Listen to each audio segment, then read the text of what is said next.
ખેડૂત ભાઈઓ આતુરતાથી વરસાદની રાહ જોઈ રહ્યા છે, ત્યારે હવે આગામી 48 કલાકમાં વરસાદ થવાની શક્યતા રહેશે. હવામાન નિષ્ણાત અંબાલાલ પટેલે ધોધમાર વરસાદની આગાહી કરી છે. ખાસ કરીને દક્ષિણ ગુજરાત અને દક્ષિણ સૌરાષ્ટ્રમાં ભારે વરસાદની શક્યતા વ્યક્ત કરવામાં આવી છે. હવામાન નિષ્ણાત અંબાલાલ પટેલનું માનીએ તો આગામી 48 કલાકમાં ગુજરાતના અનેક વિસ્તારમાં વરસાદનું જોર વધવાની શક્યતા છે.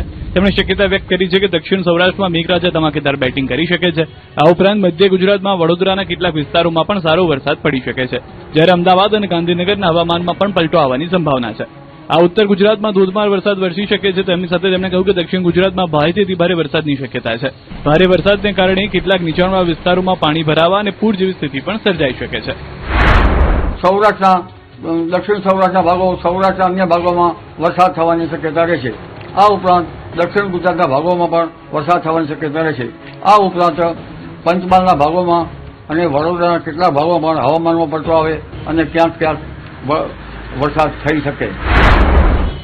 અંબાલાલ પટેલે કહ્યું કે બીજી અને ત્રીજી જુલાઈએ બંગાળના ઉપસાગરમાં એક સિસ્ટમ બનશે. આ સિસ્ટમની અસર 4 અને 5 જુલાઈએ ગુજરાત પર થવાની શક્યતા છે, જેના લીધે મધ્ય ગુજરાતના ભાગો, મહીસાગરના ભાગો, ભરૂચના કેટલાક વિસ્તારો અને પૂર્વ ગુજરાતના કેટલાક ભાગોમાં ભારેથી ભારે વરસાદની શક્યતા છે. અલ નીનોની સંભવિત અસર મુદ્દે કેન્દ્ર અને રાજ્ય સરકાર સતર્ક. અલ નીનોની સંભવિત અસરને લઈને કેન્દ્ર અને રાજ્ય સરકાર સતર્ક બની છે. ગુજરાતના 17 જિલ્લાઓમાં વરસાદની અનિશ્ચિતતા વચ્ચે ખેતી પર સંકટના વાદળો ઘેરાયા છે. સુરત જિલ્લામાં વરસાદના અભાવે ડાંગરનું ધરું પીળું પડી રહ્યું છે, જેના કારણે ખેડૂતોમાં ચિંતાનો માહોલ છે. ત્યારે કૃષિ વિભાગે ખેડૂતોને ઓછા પાણીમાં થતા તુવેર, જુવાર અને સોયાબીન જેવા વૈકલ્પિક પાકોની વાવણી કરવાની સલાહ આપી છે. સાથે જિલ્લા વહીવટીતંત્રને પણ સંભવિત પરિસ્થિતિને પહોંચી વળવા જરૂરી તૈયારીઓના નિર્દેશ આપવામાં આવ્યા છે. મહત્વનું છે કે સુરત જિલ્લામાં મોટાભાગના ખેડૂતો ચોમાસુ ડાંગરની ખેતી પર નિર્ભર છે, પરંતુ આ વર્ષે જૂન મહિનામાં સામાન્ય કરતાં ખૂબ ઓછો વરસાદ પડતા ખેતરોમાં ચિંતા વધી છે. ખેડૂતો દ્વારા તૈયાર કરાયેલા ડાંગરના ધરા વરસાદના અભાવે પીળા પડી રહ્યા છે અને પાકને નુકસાનની ભીતિ સેવાઈ રહી છે. અલ નીનોની સંભવિત અસરને ધ્યાનમાં રાખીને કૃષિ વિભાગે ખેડૂતો સાથે સંવાદ યોજ્યો હતો, જેમાં કૃષિ વૈજ્ઞાનિકોએ ઓછા પાણીમાં થઈ શકે એવા તુવેર, જુવાર અને સોયાબીન જેવા પાકો તરફ વળવાની સલાહ આપી હતી. ખેડૂતોનું કહેવું છે કે તેઓ પહેલેથી જ ડાંગરનું ધરું તૈયાર કરી ચૂક્યા છે. હવે વરસાદ નહીં પડે તો આ ધરું બચાવવું મુશ્કેલ બનશે. જોકે જ્યાં નહેર છે અને સિંચાઈની સુવિધા ઉપલબ્ધ છે ત્યાં ખેડૂતોને થોડી રાહત મળી શકે છે, પરંતુ માત્ર વરસાદ આધારિત ખેતી કરતા ખેડૂતો માટે હાલની સ્થિતિ ચિંતાજનક બની છે. બનાસકાંઠામાં સુજલામ સુફલામ કેનાલમાં પાણી ન છોડાતા વિરોધ.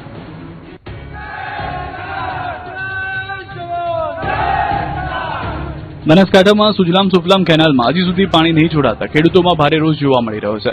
સરકારની જાહેરાત છતાં કેનાલ આજે પણ કોરી કટ છે, જેના વિરોધમાં દિયોદર અને લાખણી તાલુકાના ખેડૂતો મોટી સંખ્યામાં કેનાલ પર એકત્રિત થયા અને તાત્કાલિક પાણી છોડવાની માંગ સાથે વિરોધ નોંધાવ્યો. લાખણી તાલુકાના વાસણા વાતમ ગામ પાસે ખેડૂતો મોટી સંખ્યામાં એકત્ર થયા. ખેડૂતોએ સુજલામ સુફલામ કેનાલમાં તાત્કાલિક પાણી છોડવાની માંગ સાથે સૂત્રોચ્ચાર કર્યા. ખેડૂતોનું કહેવું છે કે સરકાર દ્વારા પાણી છોડવાની જાહેરાત કરવામાં આવી હતી, પરંતુ હજુ સુધી કેનાલમાં પાણી પહોંચ્યું નથી, જેના કારણે ખેતી પર સંકટ ઉભું થયું છે. ખેડૂતોએ તંત્રને 12 કલાકનું અલ્ટિમેટમ આપ્યું છે. જો આ સમયગાળામાં કેનાલમાં પાણી નહીં છોડવામાં આવે તો ચાંગા પમ્પિંગ સ્ટેશન ખાતે મોટી સંખ્યામાં ખેડૂતો ધરણા પ્રદર્શન કરશે અને ઉગ્ર આંદોલન શરૂ કરવાની ચીમકી ઉચ્ચારી છે. સુરેન્દ્રનગરના લીંબડીમાં પાણી મુદ્દે મહિલાઓ બની રણચંડી. અમારે પાણી 2-3 મહિનાથી આવતું નથી. રોડ અમે 25 વર્ષથી રહી છીએ, પણ અમારે રોડ નથી આવ્યા.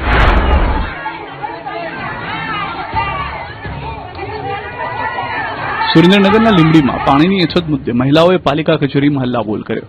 છેલ્લા 2-3 મહિનાથી પૂરતું પાણી ન મળતા સ્થાનિકોમાં ભારે રોષ જોવા મળ્યો. અનેકવાર રજૂઆત કરવા છતાં સમસ્યાનો ઉકેલ ન આવતા મહિલાઓએ ઉગ્ર વિરોધ પ્રદર્શન કર્યું. લીંબડી પાલિકાના વોર્ડ નંબર 1ની શિવશક્તિ સોસાયટીના રહીશો છેલ્લા કેટલાક મહિનાથી પાણીની સમસ્યાથી પરેશાન છે. સ્થાનિકોના જણાવ્યા મુજબ નિયમિત અને પૂરતું પાણી ન મળતા દૈનિક જીવન મુશ્કેલ બન્યું છે. તંત્રને અનેકવાર રજૂઆત કરવા છતાં કોઈ ઉકેલ ન આવતા આજે મહિલાઓએ પાલિકા કચેરી ખાતે પહોંચી ઉગ્ર સૂત્રોચ્ચાર કર્યા અને પાણી સહિતની રસ્તાની સુવિધા તાત્કાલિક પૂરી પાડવાની માંગ કરી.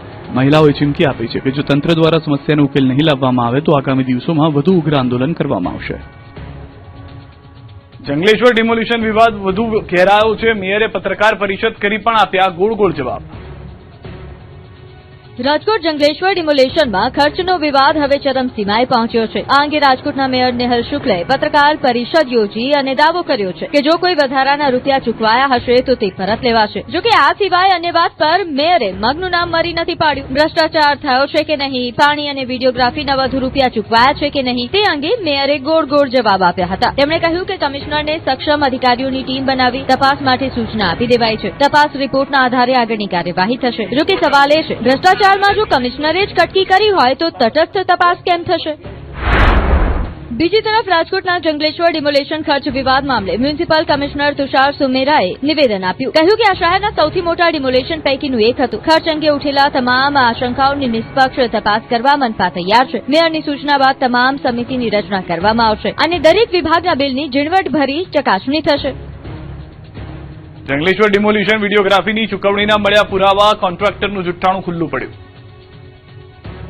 અગાઉ પોતાનું મકાન ગીરવે મૂકી વિડીયોગ્રાફીનું બિલ ચૂકવ્યું હોવાનું કહેનારા કોન્ટ્રાક્ટર પણ હવે શંકાના દાયરામાં આવી ગયા છે. વિડીયોગ્રાફીના કથિત કૌભાંડના ન્યૂઝ 18 ગુજરાતી પાસે પુરાવા આવ્યા છે. કોન્ટ્રાક્ટર હિતેશ ભાયાણીએ એક કેમેરામેન પાછળ 5,000 થી વધુનું બિલ મનપામાં મૂક્યું છે, પરંતુ કેમેરામેનને માત્ર 2,000 રૂપિયા ચૂકવ્યાનો દાવો છે. એટલે કે આ પુરાવા પર વિશ્વાસ કરીએ તો કોન્ટ્રાક્ટરે સીધી એક કેમેરા દીઠ 3,000 ની કટકી કરી છે. 292 કેમેરામેન દીઠ 2,000 રૂપિયા લેખે ગણીએ તો 5,86,000 રૂપિયા જેવી રકમનો ખર્ચ ભાયાણીને થયો, જ્યારે બિલ 24 લાખ આસપાસનું મુકાયું છે. એટલે કે હિતેશ ભાયાણીએ ડિમોલેશનમાં 15 લાખ રૂપિયાની કમાણી કર્યા હોવાનો દાવો છે. કથિત ભ્રષ્ટાચાર મુદ્દે ભાજપ અને કોંગ્રેસ બંને પક્ષના નેતાઓએ પણ સવાલ ઉઠાવ્યા છે. ભાજપના ધારાસભ્ય ઉદય કાનગડે કહ્યું કે સમગ્ર મામલે તપાસ થવી જોઈએ. જો 2 થી 5% પણ ગેરરીતિ થઈ હોય તો જવાબદારો સામે કાર્યવાહી થવી જોઈએ.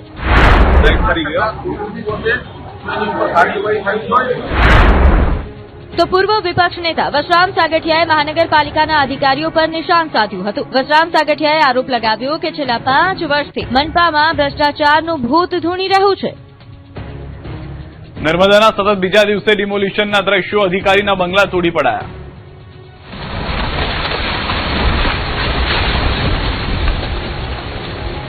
નર્મદાના ગરુડેશ્વરમાં સતત બીજા દિવસે ડિમોલિશનની કામગીરી કરાઈ અને અધિકારીઓના મકાનોને જમીનદોસ્ત કરી દેવાયા. ડિમોલિશનનો લાઈવ વિડીયો પણ જોવા મળ્યો. વિડીયોમાં જોઈ શકાય છે કે અધિકારીના બંગલાને તાશના પત્તાની જેમ તોડી પાડવામાં આવે છે. માત્ર થોડી જ સેકન્ડમાં મકાન કરડભૂસ થઈને કાટમાળમાં ફેરવાઈ જાય છે. સ્ટેચ્યુ ઓફ યુનિટીના વિકાસ બાદ ગરુડેશ્વર વિસ્તારમાં જમીનની કિંમતોમાં ભારે વધારો થયો, ત્યારે વર્ષ 2019માં તત્કાલીન કલેક્ટર દ્વારા 11 જેટલા ઉચ્ચ અધિકારીઓને રહેવા માટે સરકારી પ્લોટ ફાળવવામાં આવ્યા હતા. પરંતુ તપાસમાં સામે આવ્યું કે કેટલાક અધિકારીઓ આ પ્લોટ પર રહેવાની શરતનું પાલન કરવાને બદલે તેને ભાડે આપી દીધા. એટલે કે સરકારી મિલકતનો ઉપયોગ નિયમો વિરુદ્ધ કરવામાં આવ્યો. સતત બીજા દિવસે 10 જેસીબી મશીનોની મદદથી અધિકારીઓના મકાનનું ડિમોલિશન કરવામાં આવ્યું.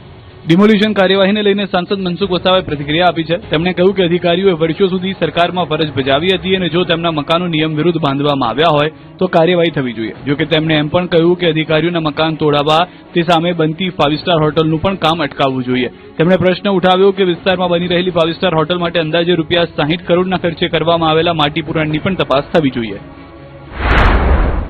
હોટલનું જે નિર્માણ થઈ રહ્યું છે એ ગેરકાયદેસર